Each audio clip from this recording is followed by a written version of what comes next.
कूटनीति और शांति। कहने को दो सिर्फ लफ्ज हैं, लेकिन इतिहास गवाह है कि इन्हीं दो शब्दों ने सबसे बड़ी जंगों को भी खत्म किया है।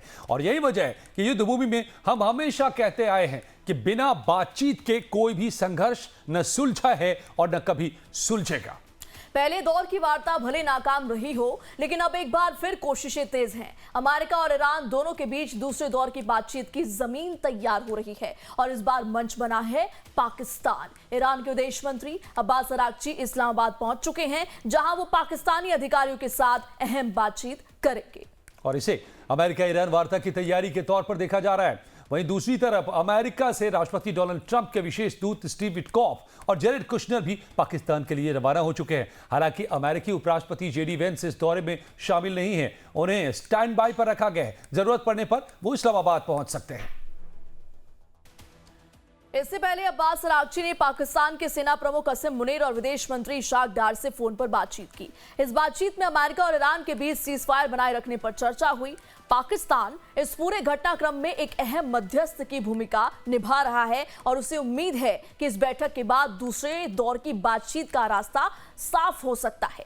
हालांकि ईरान की तरफ से संसद स्पीकर मोहम्मद बगैर गलीबाफ इस बार इस बातचीत का हिस्सा नहीं होंगे, जबकि पहले दौर में वही डेलीगेशन को लीड कर रहे थे। व्हाइट हाउस का कहना है कि अमेरिकी डेलीगेशन पाकिस्तान में ईरान के साथ सीधे शांति वार्ता करेगा, लेकिन ईरान का रुख अलग है। विदेश मंत्रालय के प्रवक्ता इस्माइल बागई ने साफ कहा है कि ऐसी कोई सीधी बैठक तय नहीं है। ईरान अपनी बात पाकिस्तान के जरिए ही अमेरिका तक पहुंचाएगा। यानी तस्वीर साफ है, बातचीत होगी लेकिन आमने सामने नहीं। एक तरफ अमेरिका सीधे संवाद की बात कर रहा है तो दूसरी तरफ ईरान परोक्ष बातचीत पर अड़ा हुआ है। ईरानी मीडिया के मुताबिक पाकिस्तान के बाद अरागची ओमान की राजधानी मस्कट और फिर रूस का दौरा भी कर सकते हैं। हालांकि अभी तक दोनों देशों की ओर से कोई आधिकारिक पुष्टि नहीं की गई है। फिलहाल जो कुछ भी हो रहा है वो एक तरह की ग्राउंड टेस्टिंग है। तो ये समझने की कोशिश की जा रही है कि क्या दोनों देशों के बीच समझौते की कोई जमीन बन सकती है या नहीं। अगर रास्ता साफ दिखा तभी बड़े नेता सामने आएंगे और किसी संबंधित डील पर अंतिम मोहर लगेगी। ऐसे में सवाल यह है कि क्या ये बातचीत रंग लाएगी, क्या टकराव कम होगा या और बढ़ेगा। इन तमाम सवालों पर चर्चा करेंगे, लेकिन उससे पहले देखते हैं आज के बड़े अपडेट्स। बिल्कुल, अब ग्राफिक्स के जरिए हम अपने दर्शकों को रोज बताते हैं कि हर बीतते दिन के साथ क्या बड़े अपडेट्स आ रहे हैं। आज के अपडेट्स क्या कुछ कहते हैं इसको समझिए। इस्लामाबाद पहुंचे अब्बास अरागची, ये सबसे बड़ी डेवलपमेंट है। इसका क्या इंपैक्ट होगा इसको समझेंगे, लेकिन क्षेत्रीय मुद्दों पर अहम चर्चा इससे हो सकती है। वो रास्ता खुल गया है। यूएस से वार्ता पर पाकिस्तान में रणनीति बनाई जाएगी, प्लानिंग की जाएगी, कैसे आगे अगला कदम रखना है। पाकिस्तान के जरिए अमेरिका से संवाद होगा।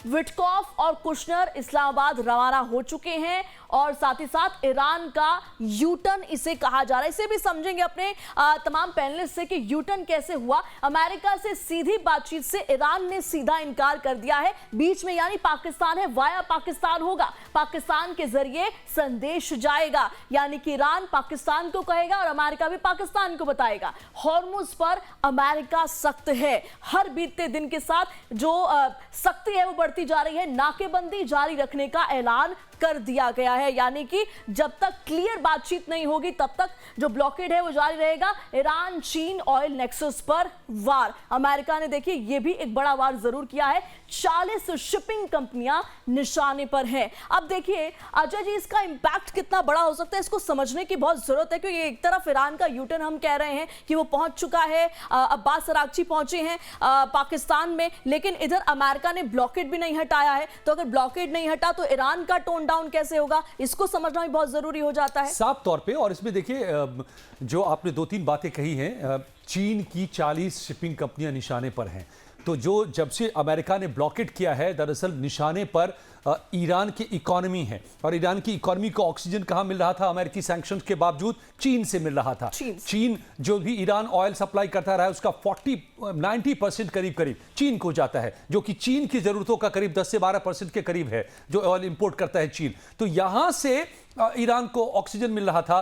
तो जब अमेरिका ने देखा कि हम बॉम्बिंग कर रहे हैं, ईरान झुक नहीं रहा है, ईरान को पैसे कहां से मिल रहे हैं, कहां से ये फाइनेंशियल ऑक्सीजन मिल रहा है, तो वो चीन से मिल रहा है। तो फिर उसका रास्ता निकाला कि ब्लॉक कर दो और ईरान के ऑयल सप्लाई को बंद कर दो। आपको मैं बताऊं, एक चौंकाने वाले खुलासे भी सामने आए थे कि जिन 40 दिनों में लगातार अमेरिका बॉम्बिंग कर रहा था, इजराइल बॉम्बिंग कर रहा था ईरान पर, उस दौरान पहले के मुकाबले ज्यादा ऑयल सप्लाई किया ईरान ने चीन को, और ज्यादा पैसे कमाए, क्योंकि उसको ज्यादा पैसों की जरूरत भी थी, युद्ध लड़ रहा था। और इसी को खत्म करने के लिए ये आर्थिक जो नाकेबंदी है अमेरिका की, ब्लॉकेड के जरिए कि तुम्हारे ऑयल को हम नहीं बेचने देंगे, तुम्हारी आर्थिक स्थिति इतनी कमजोर कर देंगे कि तुमको घुटनों पर आना पड़ेगा। यही इसका ये है। अब जो यू टर्न की बात है, इस सब के बावजूद ईरान साफ तौर पे कह रहा है कि वो अमेरिका से बात नहीं करेगा, करेगा तो अपनी शर्तों पर करेगा, जिसकी शुरुआत होती है ब्लॉकेड हटाए जाने से, नाकेबंदी हटाए जाने से। तो पहले नाकेबंदी हटाओ, फिर हम बात करेंगे। और अब जब पाकिस्तान में आरागची पहुंचे हैं, वो भी बिना ये बताए कि वो बातचीत करने जा रहे हैं, वो 3 देशों की यात्रा पर निकले हैं और एक पड़ाव में है पाकिस्तान में। इसी बीच अमेरिकी प्रतिनिधि आ रहे हैं, तो ये कैसी बातचीत होगी, ये भी बड़ा ही दिलचस्प है समझना।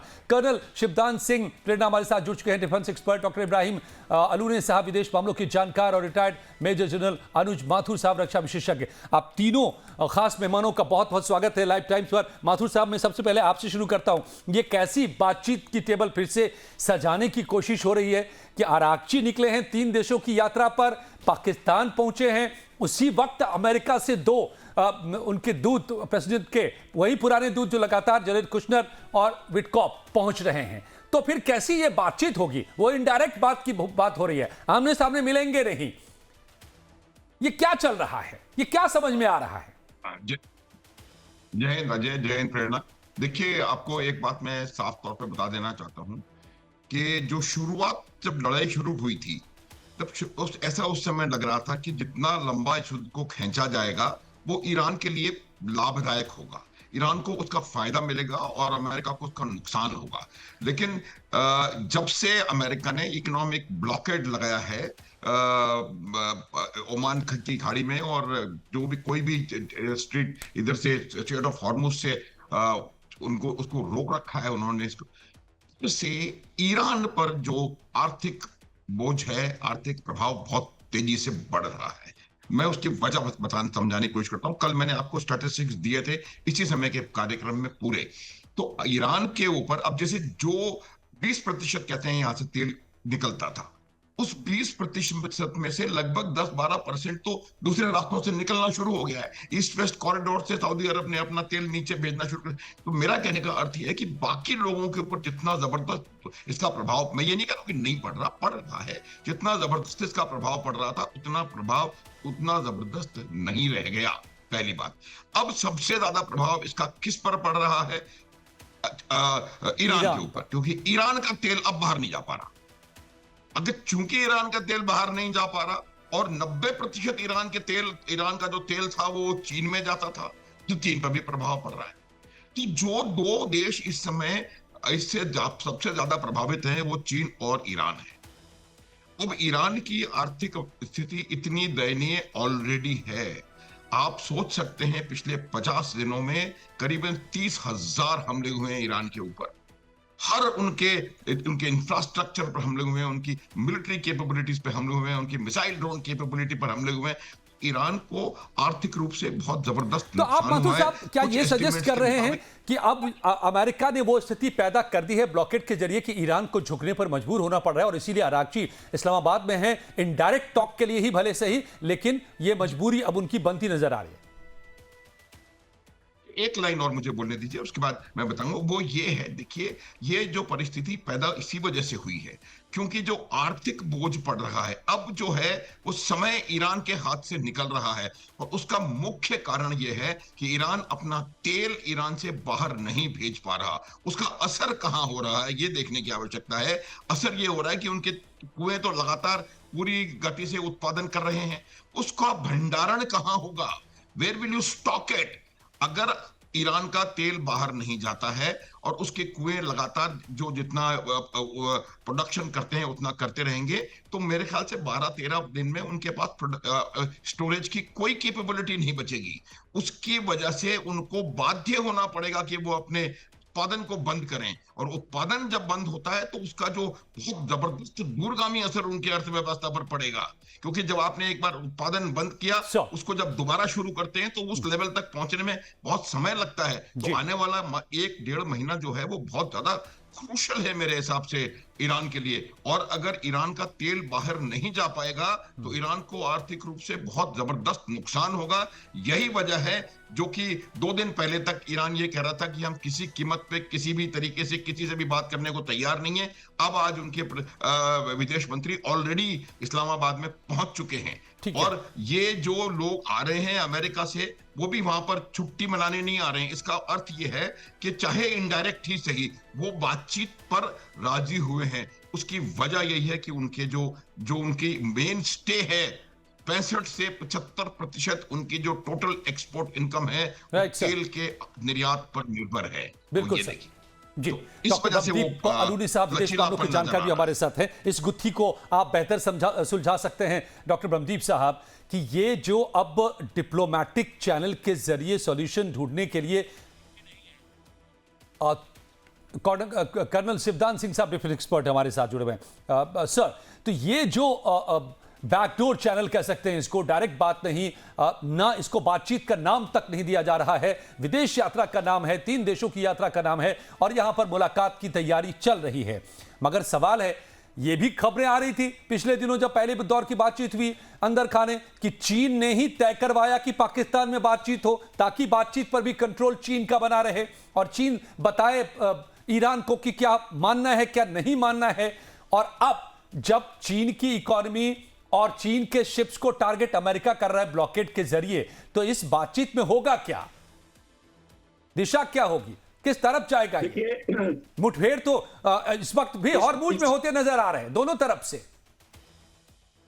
सब देखिए, सबका इंटरेस्ट ये है कि स्ट्रेट ऑफ हॉर्मुज जल्दी से जल्दी खुले, क्योंकि चीन की जितनी भी ऑयल का रिक्वायरमेंट है वो 90% जो है ईरान से फुलफिल हो रहा था, और यदि ये ऑयल की सप्लाई ज्यादा दिन बंद रहेगी तो चीन की इकोनॉमी पर बहुत बुरा असर पड़ेगा, क्योंकि चीन एक काफी अपने आप को इकोनॉमिकल डेवलप कंट्री मानता है, और डेवलप कंट्री जब ही हो सकता है जब उसका प्रोडक्शन जो है उसका चलता रहे, और प्रोडक्शन चलेगा जब उसका जो ऑयल की सप्लाई, उसकी एनर्जी की सप्लाई पूरी होगी। तो इसलिए चीन का भी इंटरेस्ट उतना ही है जितना किसी और देश का है इस टॉक्स को सक्सेसफुल कराने में। और वो जो ईरान के जो छोटी मोटी डिमांड्स हैं उनको भी वो चाहेगा कि अमेरिका पूरी करे, और वो इसके लिए पाकिस्तान से पूरा टाई अप करेगा चीन, क्योंकि पाकिस्तान चीन के काफी कब्जे में है। पाकिस्तान की काफी इकोनॉमी पर चीन ने कब्जा है, और चीन के जो कॉमन गलियारा, आर्थिक कॉमन गलियारा जो है वो पूरा का पूरा पाकिस्तान से गुजर रहा है, और पाकिस्तान में काफी उसका इन्वेस्टमेंट है चीन का। तो इसलिए पाकिस्तान भी इस समय चीन के कब्जे में है, और जो भी चीन डिक्टेट करेगा पाकिस्तान को, पाकिस्तान अमेरिका से अपने रिलेशन जो है चीन अमेरिका के साथ पाकिस्तान के, उनको मनवाने की कोशिश करेगा। पर मैं एक महसूस करता हूं कि सबसे पहले अमेरिका को चाहिए कि ईरान पर दबाव बनाए और उसको बोले कि आप इजराइल को रिकॉग्नाइज करिए, क्योंकि एक बार यदि ईरान इजराइल को रिकॉग्नाइज कर देता है तो जो इजराइल के ऊपर हमले बार बार ईरान के, हो सकता है ये हमले बंद हो जाए, क्योंकि एक प्रॉपर रिकॉग्नाइज कंट्री को ईरान क्यों हमला करेगा? ईरान इसने अभी तक इजराइल को रिकॉग्नाइज नहीं किया है, और इसलिए वो ये भी कहता है कि हम दुनिया के नक्शे से इजराइल को मिटा देंगे। तो इसलिए ये भी दबाव होना चाहिए कि ईरान जो है इजराइल को रिकॉग्नाइज करे और उसको माने कि उसका एग्जिस्टेंस है। तो इस प्रकार से इस युद्ध का हो सकता है कि परमानेंट सॉल्यूशन निकल आए।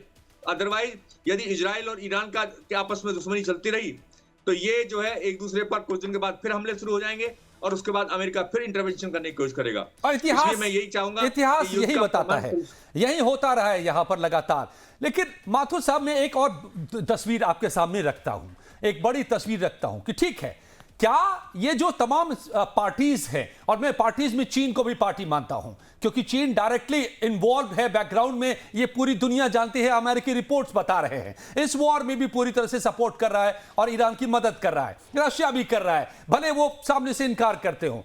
पॉइंट मेरा ये है, क्या चीन चाहेगा कि सॉल्यूशन निकल जाए? ठीक है, इस वक्त उसको नुकसान हो रहा है, उसके 12-13% तेल उसको मार्केट से और ज्यादा खरीदना पड़ेगा, जो अभी तक युआन में मिल जा रहा था वो मार्केट रेट पर खरीदना पड़ेगा। बट अमेरिका को अगर ईरान की दलदल में जितना लंबा घसीटेगा और अमेरिका घिसेगा, चीन क्यों नहीं चाहेगा? क्यों चाहेगा कि सॉल्यूशन मिल जाए, एक से पैसेज मिल जाए डोनाल्ड ट्रंप को यहां से निकलने का?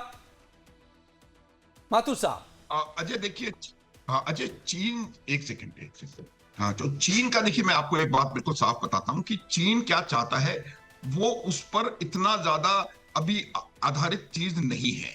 अब जो समस्या है वो ये है कि ईरान को बहुत ज्यादा आर्थिक रूप से इस ब्लॉकेड का प्रभाव पड़ रहा है।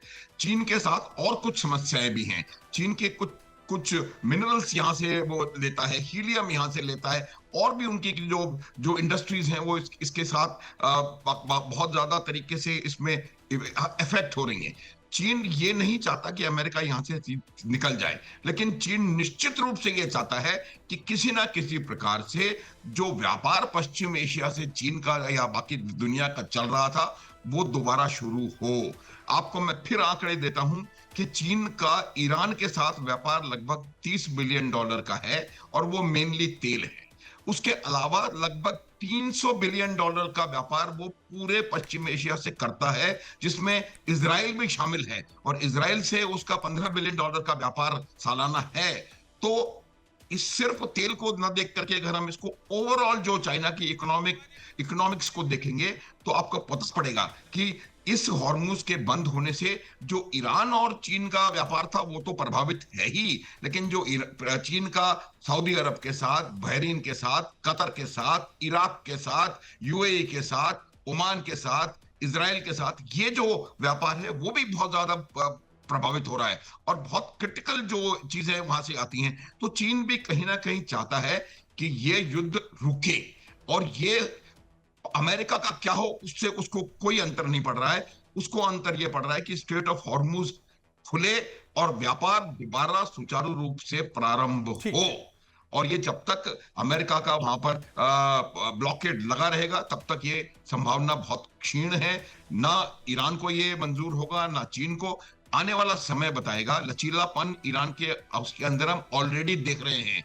जो कल तक बिल्कुल साफ मना कर रहे थे वो आज कम से कम इस्लामाबाद बातचीत के लिए पहुंचे हुए हैं, और इस बात पे वो अग्री हो गए कि आप हमारी जो बात है उसको रिले करते हैं। yes, और ये रिले करने के लिए क्यों पहुंचे, ये बात कोई मैं आप लोगों के सामने सवाल रखूंगा कि ये क्या, अगर अरागची यहां पर आए हैं तो उनके पास मैंडेट है समझौता करने का? क्योंकि जो पिछले दिनों खबरें आती रही हैं कि एक धड़ा जो हार्डलाइनर्स है, खास करके IRGC, जिसने इन दिनों अपना असर और ज्यादा बढ़ाया है ईरान के भीतर, वो नहीं चाहता कि किसी भी तरह से ईरान झुके।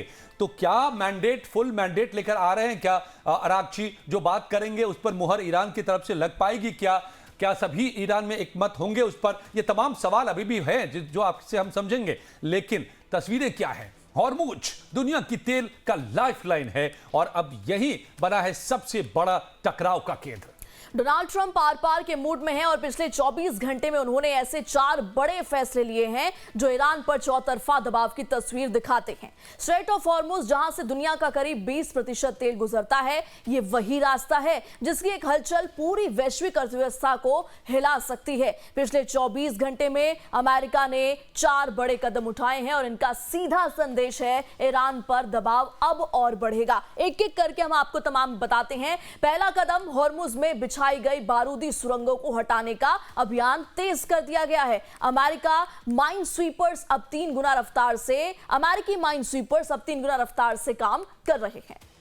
और दूसरा फैसला सबसे सख्त, अगर कोई ईरानी नाव माइंस बिछाते दिखे तो उसे तुरंत नष्ट करने का आदेश दिया गया है। तीसरा कदम, हॉर्मुज में अमेरिकी नौसेना की मौजूदगी और मजबूत की गई है। हर गतिविधि पर कड़ी नजर रखी जा रही है और जवाब देने की क्षमता भी तुरंत तैयार है। और चौथा कदम ईरान के तेल उत्पादन और निर्यात पर दबाव बढ़ाने की रणनीति है। यानी अब निशाना सिर्फ सैन्य नहीं बल्कि आर्थिक है, या कहें खास तौर से आर्थिक ही हो गया है अमेरिका का। तस्वीर साफ है, एक तरफ बातचीत की कोशिशें तो दूसरी तरफ दबाव की रणनीति लगातार तेज होती जा रही है। ट्रंप का साफ संदेश है, जब तक पूरा समझौता नहीं तब तक दबाव कायम रहेगा। और अब सवाल यही है कि क्या हॉर्मुज पर हालात शांत होंगे या टकराव और भी ज्यादा बढ़ता जाएगा, क्योंकि मुझे ऐसा लगता है अजय जी की जो टोन डाउन होना था वो हुआ तो है ईरान का, तभी कारण है कि पहुंचा इस्लामाबाद।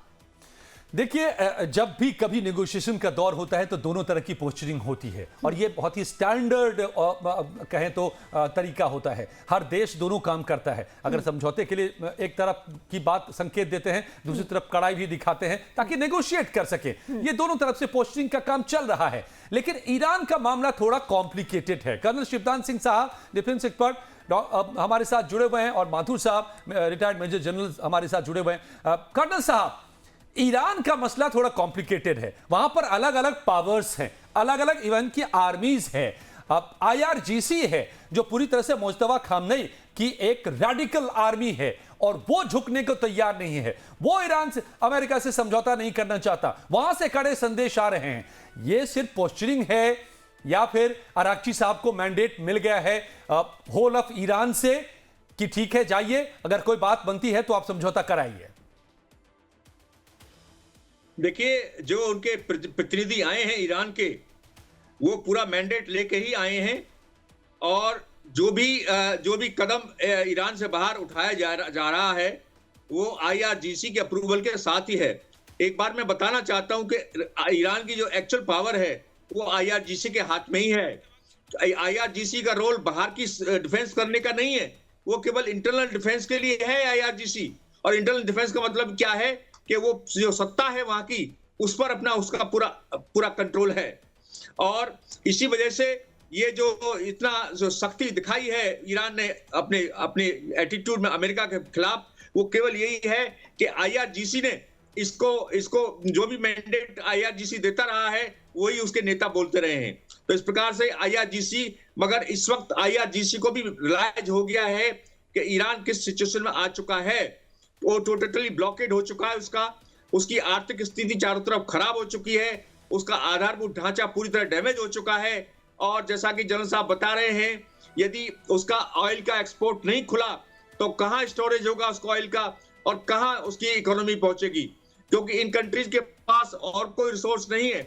और जो रिजर्व रिसोर्सेज थे वो अमेरिका ने ऑलरेडी डैमेज कर चुका है अमेरिका।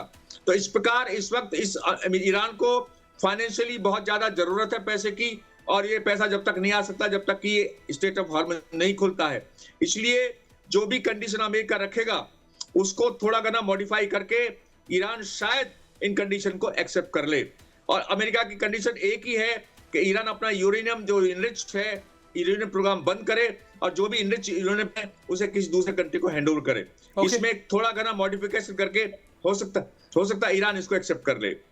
और ईरान की शर्त जो है अमेरिका मान ले तो ईरान चाहता है कि उसके जो विदेशों में जो इन्वेस्टमेंट है वो डीफ्रीज किया जाए और उसको वो अवेलेबल हो जाए। तो इसलिए ये इस वक्त दोनों कंट्री जो हैं हो सकता है इन शर्तों को मान ले और आगे इस बात बढ़े और स्टेट ऑफ हॉर्मुज खुल जाए। ठीक है, ये जो आपने पॉइंट उठाया है कर्नल साहब, जनरल साहब से इस बात को और समझते हैं कि जहां से इस युद्ध की शुरुआत हुई, डोनाल्ड ट्रंप ने 3 बड़े लक्ष्य रखे थे। साफ किया था उन्होंने दुनिया के सामने कि हमें रिजीम चेंज करना है, जो हम अब इसीलिए खामेनेई को, सुप्रीम लीडर को एलिमिनेट किया है। और दूसरा था उनका कि बैलिस्टिक मिसाइल प्रोग्राम को खत्म करवाना है और यूरेनियम जो है न्यूक्लियर प्रोग्राम को खत्म करना है। क्या लग रहा है, अगर बातचीत से रास्ता निकलता है, डिप्लोमेटिक चैनल के जरिए कोई रास्ता निकलता है, तो या इनमें से कहां पर बात जाकर रुकेगी, कौन किसको मानेगा और नहीं मानेगा, मैं समझूंगा। मेजर साहब, जनरल साहब, हमें एक छोटे से कमर्शियल ब्रेक के लिए यहां पर रुकना है, कुछ ही पलों में हम लौटते हैं। तो युद्ध भूमि में रास्ते समाधान निकालने के लिए इस वक्त जमावड़ा फिर से इस्लामाबाद में हो रहा है, लेकिन क्या इससे कोई रास्ता निकलेगा? मेजर जनरल अनुज माथुर साहब, रक्षा विशेषज्ञ, कर्नल शिवदान सिंह साहब, डिफेंस एक्सपर्ट हमारे साथ जुड़े हुए हैं। जनरल साहब, जो मैंने सवाल आपसे पूछा था कि उन लक्ष्यों में से ट्रंप ने क्या हासिल किया, और क्या फेस सेबुंग फॉर्मूला के साथ वो मान जाएंगे?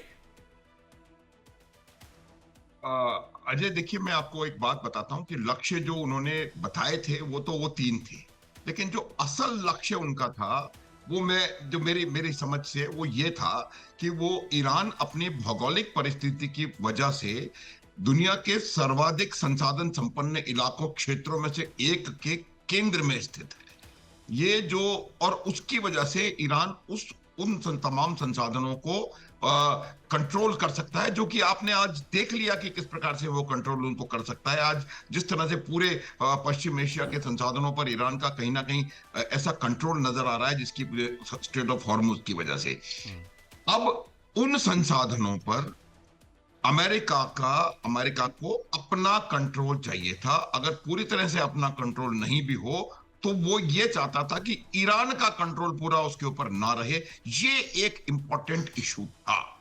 जहां तक सवाल रिजीम चेंज करने का है, अमेरिका को भी मालूम था, उनको लगा था कि ये जैसे बाकी देशों में कर पाए कि आप look for the head, remove the head and the body will fall. वो हुआ नहीं ईरान में, क्योंकि ईरान ने इस प्लेबुक को, अमेरिका की प्लेबुक को बहुत गहराई से इसका अध्ययन किया था और उनको पता था कि अमेरिका अगर आया ईरान में तो किस प्रकार से वो किस स्ट्रेटजी के साथ वहां पर आएगा, और उसका तोड़ उन्होंने निकाल के रखा हुआ था, जो कि हम सबको पता है। हम बात कर चुके हैं इसके ऊपर, जो मोज़ेक डिफेंस स्ट्रेटजी है, ये सब बातें हो चुकी हैं। तो लेकिन जो मुद्दा ये था कि वो नहीं हो पाया। जहां तक सवाल प्रॉक्सीज का है, प्रॉक्सी के ऊपर बहुत जबरदस्त असर हुआ है। हमस मृत प्राय है, हिजबुल्लाह की भी परिस्थिति बहुत खराब है। बाकी जो छोटे मोटे 12-13 इनके आतंकवादी संगठन है, उनका भी कोई अभी खास आवाज भी नहीं आ रही, नहीं निकल के आ पा रही है। जहां तक हूती का सवाल है, उन्होंने भी कुछ भी करके, आप देखें हूती का क्या एक्शन रहा है, अभी तक कोई एक्शन नहीं किया है उन्होंने। किसी भी जगह 2-4 मिसाइल उन्होंने इजराइल में फायर की थी, खत्म। तो ये हो गया। तीसरी जो चीज थी जो वो चाहते थे कि किसी ना किसी, मेन इशू वो ही है कि ईरान को किसी कीमत पर भी एक परमाणु संपन्न राष्ट्र नहीं बनने देंगे। ये अमेरिका की बॉटम लाइन है और किसी भी प्रकार से वो इस चीज को करने नहीं देंगे। अभी तक ये भी उद्देश्य उनको हासिल नहीं हुआ। जहां तक सवाल मिसाइल ड्रोन कैपेबिलिटी का है, वो काफी हद तक उन्होंने उसको न्यूट्रलाइज किया है, काफी नुकसान उसको पहुंचाया है। हालांकि उसमें भी उनको ये उद्देश्य हासिल नहीं हुआ कि एक अश्योरेंस मिले ईरान की तरफ से कि वो आगे लॉन्ग रेंज बैलिस्टिक मिसाइल्स का प्रोडक्शन नहीं करेंगे और उनको किसी भी प्रकार से अमेरिका के बेसिस को और अमेरिका को थ्रेटन नहीं करेंगे। वो अश्योरेंस नहीं मिली, तो वो भी मुझे लगता है पार्शियली अचीव हुआ है उनका एम। तो ये जो स्टेटेड एम्स थे वो बिल्कुल अचीव नहीं हुए। अब अमेरिका सोच रहा है कि किसी प्रकार से न्यूक्लियर के ऊपर इनको राजी किया जाए और स्ट्रेट ऑफ हॉर्मुज को अनकंडीशनली खुलवा लिया जाए, तो अमेरिका की मेरे हिसाब से विजय होगी और वो एक बहुत अच्छा ऑफ रैंप लेकर के छत से अपना सेफ फेस बचा करके यहां से निकल सकता है। तो मेरा मानना है कि अमेरिका पूरा प्रयास यही करेगा हर बातचीत के दौरान कि वो इन दो चीजों पर ईरान को नीचे झुका सके। अब मैं आपको एक चीज और बताता चलूं कि जो इतने कॉम्प्लेक्स इश्यूज होते हैं ईरान और अमेरिका की और ईरान और इजराइल की, जो लड़ाई है वो जग जाहिर है और 47 सालों से ये लड़ाई हो रही है। तो इसका सॉल्यूशन एक या दो वार्ताओं में निकल जाए ये संभव नहीं है, बहुत समय लगता है। अगर इस वार्ता का डायरेक्ट भले ही ना हो, वार्ता का असर सिर्फ इतना भी होगा कि हम सीज़फायर तो एक्सटेंड करके रखा ही है, हम और आगे बातचीत करने के लिए तैयार हो जाए, तो मुझे लगता है इसको बहुत सफल वार्ता माना जाएगा। एक बात मैं आपको बताना चाहता हूं जो कि शायद हमको समझने की आवश्यकता है कि ये ईरान जो था वो दुनिया के मुसलमान देशों में से पहला या दूसरा देश था जिसने 1950 में इजराइल को बाकायदा मान्यता दी थी। इजराइल को मान्यता देने वालों में सबसे पहले मुस्लिम देशों में से एक ईरान था। और 1979 तक जब सो कॉल्ड इस्लामिक रेवोल्यूशन हुआ वहां पर, उस समय तक हाइफा और तेल अवीव से डायरेक्ट तेहरान की फ्लाइट्स थी, डायरेक्ट इनके रिलेशनशिप थे। तो जहां तक सवाल इस बात का है कि क्या ईरान इजराइल को मानता है कि नहीं मानता है। अगर आप इतिहास में जाएंगे तो आपको ये पता पड़ेगा कि ईरान ने इजराइल को ऑलरेडी मान्यता दे रखी है। लेकिन अब जनरल ये साहब, जब से इस्लामिक जनरल साहब regime यहाँ आया है, तब मैं से जी मैं एक सवाल आ रहा है मेरे मन में, मैं जोड़ देता हूं, फिर आप बात को पूरी करेंगे। ये जो इस दौर की आप बात कर रहे हैं 1953 से 1979 का, तो 53 में जिस सरकार को शाह को बिठाया था वो अमेरिका और इंग्लैंड ने मिलकर कूप करवाया था यहां पर, और वो ये CIA का पूरा ऑपरेशन था और उनकी पिट्ठू सरकार थी, शाह को ला करके बिठा दिया था जो एक लोकतांत्रिक सरकार को गिरा करके, और उस सरकार ने मान्यता दी थी। अजय मैं आपको सेट कर सही बात बता दूं जी। ये जो कू हुआ है ये 1953 में हुआ है। ईरान ने इजराइल को मान्यता 1950 में दी थी, 3 साल पहले। तो ईरान की जो मुसादिक की गवर्नमेंट थी उन्होंने दी है मान्यता। इसमें वो जो इनकी पिट्ठू सरकार है उसका कोई हाथ नहीं है। नहीं था, तो उस समय हो सकता है ये भी अमेरिका के दबाव में दी गई, वो मैं नहीं कह रहा हूं, लेकिन जो मान्यता दी गई है वो रजा पहलवी ने नहीं दी है। वो मान्यता इजराइल को ईरान की चुनिंदा जो सरकार थी मोसादिक की, उसके टाइम पर दी गई है 1950 में। ये जो कू हुआ है जिसके बारे में आप बात कर रहे हैं अजय, वो 1953 में हुआ है। तो इसको बात को ये अच्छा, यानी ये पॉसिबिलिटी, यानी आप ये पॉसिबिलिटी देख रहे हैं माथुर साहब कि अगर जो खलिश पैदा हो गई है, जो एक नफरत पैदा हो गई है दोनों देशों में, इजराइल और ईरान में, उसको खत्म करने के भी स्कोप है, उसकी गुंजाइश है।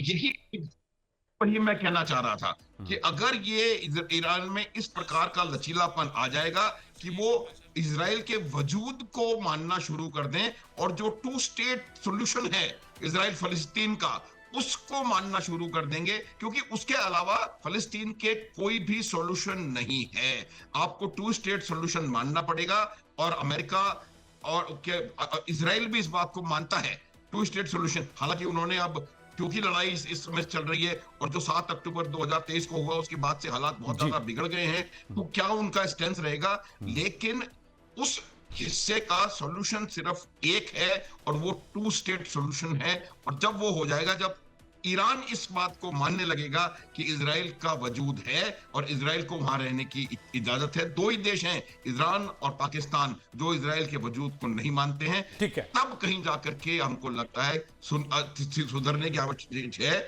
और इसी ईरान ने इनको माना था और ये संभावना पूरी तरह से है।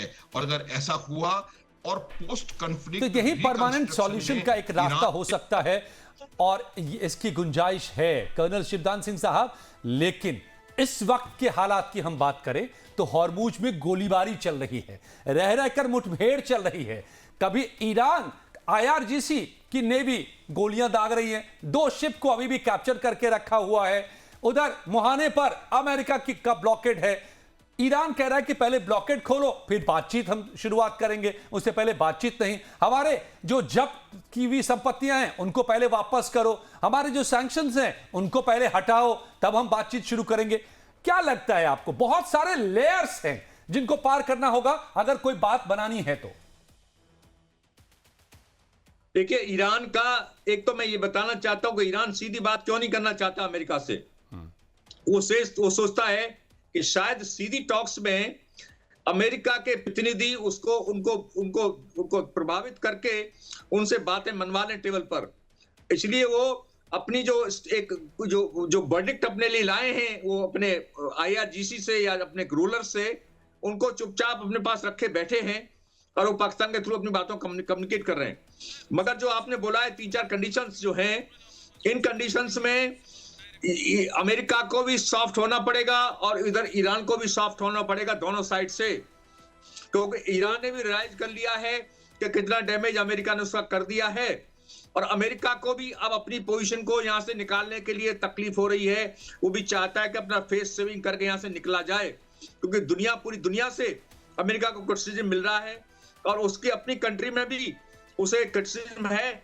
और एक बात और आपको बता दूं, 1 मई को अमेरिका के राष्ट्रपति को वहां की जो संसद है उससे अप्रूवल लेना पड़ेगा इस युद्ध को दोबारा से रिकंटिन्यू करने के लिए।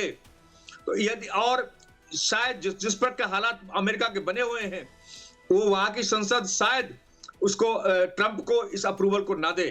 तो इसलिए ट्रंप को भी जल्दी है इस युद्ध को समाप्त करने की, अपना फेस सेविंग करने की। तो अमेरिका भी चाहेगा कि पूरी जो इतना कंसेशन ईरान को दे सके दे देंगे, और उधर ईरान भी चाहेगा कि जितना भी थोड़ा घना वो करके हम अपनी इस लड़ाई को बंद कर दें, जिसके कारण हमारे देश में जितना इंफ्रास्ट्रक्चर का डैमेज हुआ है, जितना हमारी इकोनॉमी को डैमेज हो रखा है, हमारा एक्सपोर्ट टोटल बंद हो रखा है, वो खुले। तो इसलिए इसी वजह से ये ईरान के प्रतिनिधि जो पहले बोल रहे थे कि हम इस टॉक्स के लिए नहीं आएंगे, वो आए हैं। इसलिए ये इंडिकेट करता है कि ईरान भी इस वक्त टॉक करने के लिए इच्छुक है, और उधर अमेरिका भी इच्छुक है कि उसको बगैर टॉक्स का डिसाइड किए हुए ही वो अपने प्रतिनिधिमंडल को पाकिस्तान भेज रहा था। तो अमेरिका इसमें ज्यादा कीन लग रहा है, और साथ साथ ईरान भी कीन है कि इस वक्त दोनों बात करके इस युद्ध को समाप्त करें और यहाँ पर शांति स्थापित करें।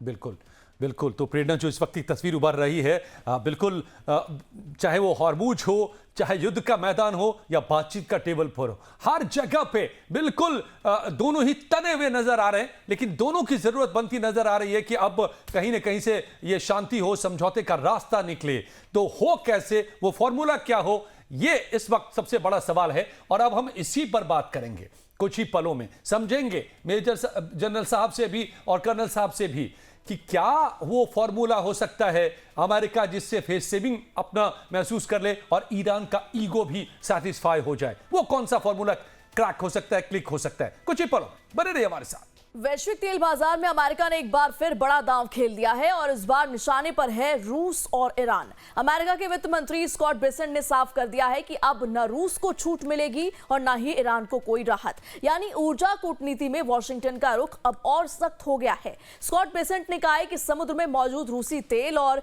पेट्रोलियम उत्पादों की खरीद पर दी गई छूट को आगे बढ़ाने की कोई योजना नहीं है, और ईरान के मामले में तो रुख और भी सख्त है। उन्होंने साफ कहा कि ईरान को कोई छूट नहीं दी जाएगी। अमेरिका का दावा है कि उसने ईरान पर नाकेबंदी और सख्त कर दी है, और अब हालात ये है कि ईरान का तेल बाहर नहीं निकल पा रहा है। बेसेंट के मुताबिक आने वाले 2 से 3 दिनों में उत्पादन रुकने की नौबत आ सकती है, जो ईरान की तेल अर्थव्यवस्था के लिए बड़ा झटका होगा। ये बयान ऐसे समय में आया है जब मिडिल ईस्ट में तनाव पहले से ही चरम पर है और अब हॉर्मुज स्ट्रेट को लेकर के वैश्विक ऊर्जा बाजार में चिंता बढ़ी हुई है। इसी बीच अमेरिका ने चीन पर भी बड़ा आर्थिक दबाव बनाया है। चीन की एक बड़ी रिफाइनरी और 40 शिपिंग कंपनियों पर प्रतिबंध लगाए हैं। आरोप है कि यह नेटवर्क ईरानी तेल को वैश्विक बाजार तक पहुंचाने में मदद कर रहा था। अमेरिका का दावा है कि ईरान अपने तेल व्यापार के लिए जिस नेटवर्क पर निर्भर है, अब उन्हें एक एक करके तोड़ा जा रहा है, और इसका असर सिर्फ ईरान पर नहीं बल्कि वैश्विक तेल सप्लाई और अमेरिका चीन संबंधों पर भी पड़ सकता है। यानी तस्वीर साफ है, ऊर्जा अब सिर्फ बाजार का मुद्दा नहीं बल्कि वैश्विक शक्ति संतुलन का सबसे बड़ा हथियार बन चुकी है। यानी कि फ्लैश पॉइंट सिर्फ और सिर्फ स्टार्ट ऑफ हॉर्मुज है, साफ तौर पे। और यही ईरान का दांव रहा है। युद्ध जब शुरू होने के हालात पैदा हो रहे थे, जब अमेरिकी वॉरशिप्स यहां पर इकट्ठे हो रहे थे, उसी समय ईरान ने बार बार साफ किया था कि अगर हम पर हमला हुआ तो हम हॉर्मुज को बंद कर देंगे, और वही हुआ। और अब इस वक्त की अगर स्थिति देखें, रियल सिचुएशन जो है इस युद्ध के 40 दिन के युद्ध और उसके बाद के सीज फायर में स्थिति क्या है कि ईरान अभी भी एडवांस में है। ईरान के पास हॉर्मुज का फुल कंट्रोल नहीं था बिफोर वॉर से पहले, आज फुल कंट्रोल है। यह लॉस है अमेरिका का। तो ऐसे में मेजर जनरल अनुज माथुर साहब, अमेरिका क्या लग रहा है, अमेरिका भी फेस सेविंग फॉर्मूला चाह रहा है।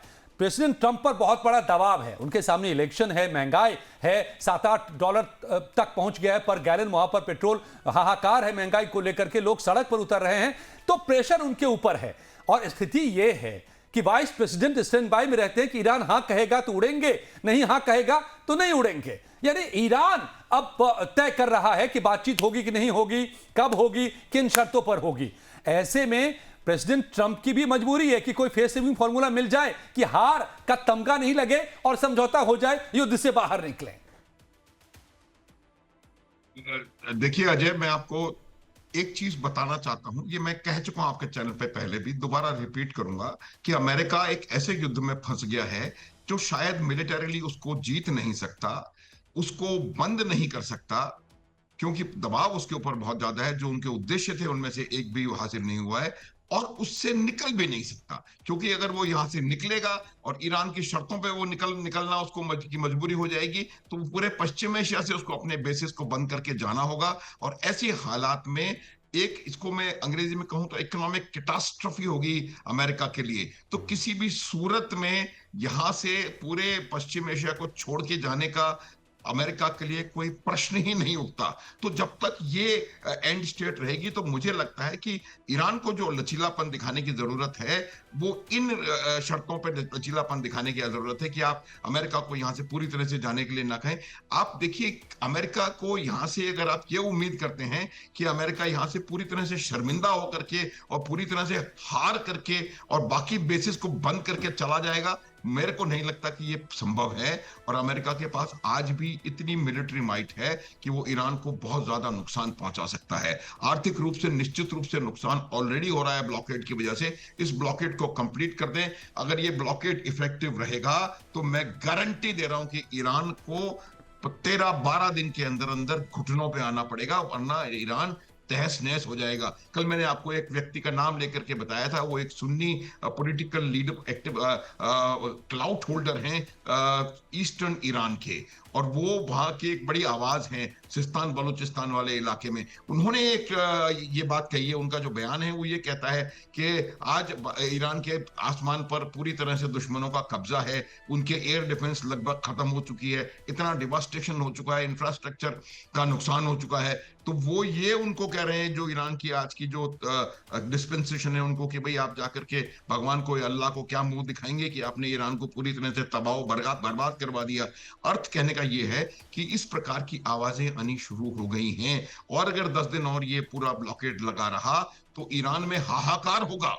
और वो जो ईरान के अंदर की आवाजें होंगी, मैं आपका ध्यान आकृष्ट दोबारा उसी तरफ करना चाहता हूं कि जो जनवरी में प्रदर्शन हुए थे, वो प्रदर्शन इस वजह से हुए थे कि महंगाई कंट्रोल से बाहर हो रही थी, इन्फ्लेशन बहुत ज्यादा बढ़ रहा था, बेरोजगारी और गरीबी बढ़ रही थी, भुखमरी बढ़ रही थी, इसलिए प्रदर्शन कर रहे थे लोग।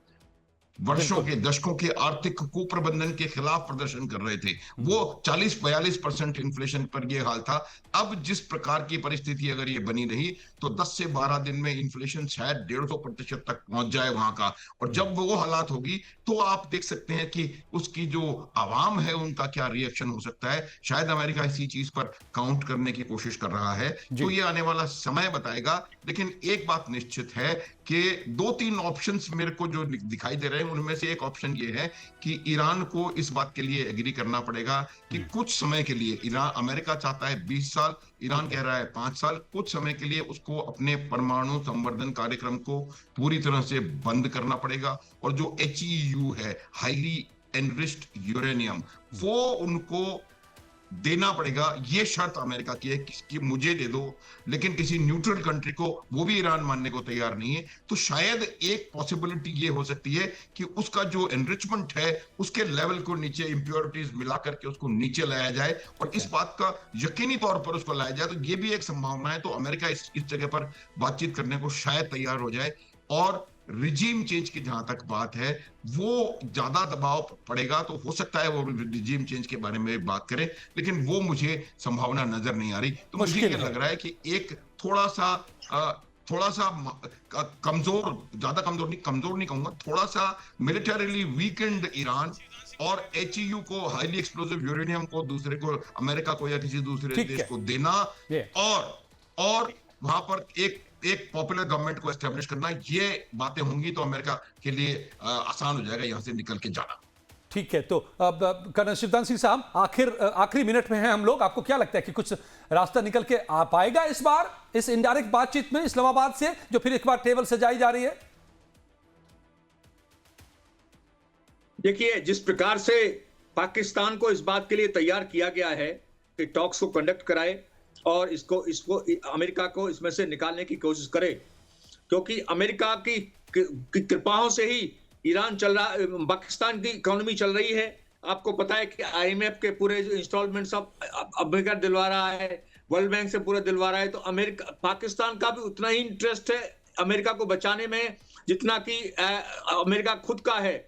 तो इसलिए पाकिस्तान चाहेगा कि ईरान को इस तरह से वो मोटिवेट करे, इस तरह समझाए कि जिस तरह से जनरल साहब ने बताया है कि अपनी जो शर्तें हैं, अपनी जो अमेरिका की जो डिमांडें हैं, उनको किस तरह मॉडिफाई करके मान लिया जाए और दुनिया को दिखा दिया जाए कि अमेरिका की शर्तें मान ली गई हैं, जिससे अमेरिका का फेस सेविंग हो जाए और अमेरिका यहां से निकल जाए।